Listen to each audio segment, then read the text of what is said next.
The United Nations Human Rights Chief Michelle Bachelet has warned that the ripple effects of the war in Ukraine risk plunging millions of people into poverty.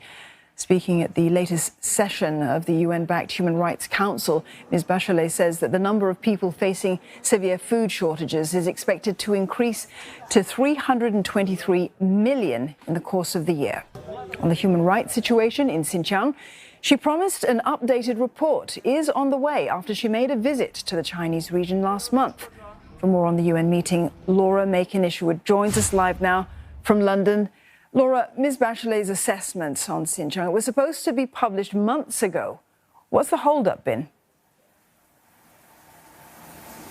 Yeah, there's been lots of questions, also criticism about this decision to delay the publication of this report. Of course, it comes after, as you mentioned, that trip to China last month that was widely criticised because people were concerned about the potential impositions and parameters that were placed on Michelle Bachelet and her team when they visited. They were supposed to be carrying out an independent assessment of what was going on, but there were questions about whether or not that was indeed the case. Today, in a speech, Michelle Bachelet said that her office was working on an updated assessment of the human rights situation in China's western province of Xinjiang. She said it will be shared with the government for factual comments before publication, but she hasn't given a timeline on when that might be.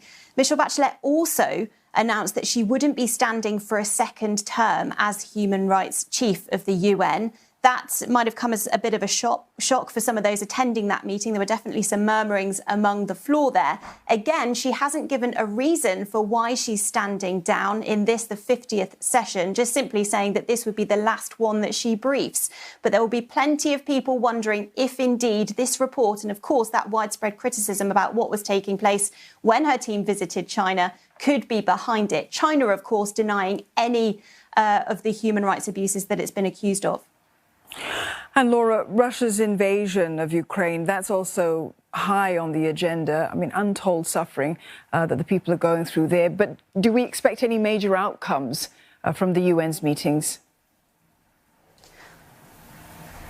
Well, of course, you're right. It is going to be one of the major topics here for these nations to discuss, not least because of what is taking place in Ukraine, but also potentially what's happening in Russia as well. Michelle Bachelet said in her speech that it's quite worrying, the number of people who are being arrested in Russia for their decision to protest against their government's decision to invade Ukraine. So that might be something that's considered as well.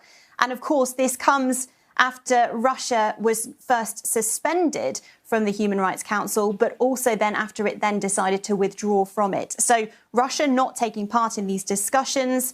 Could it be that actually there is more developments that take place now, given that these nations are able to discuss these things together and maybe find some sort of consensus? But obviously, we're going to have to wait till later in the day after today's discussion and, of course, the rest of this week to find out what the UN Human Rights Council decides to do.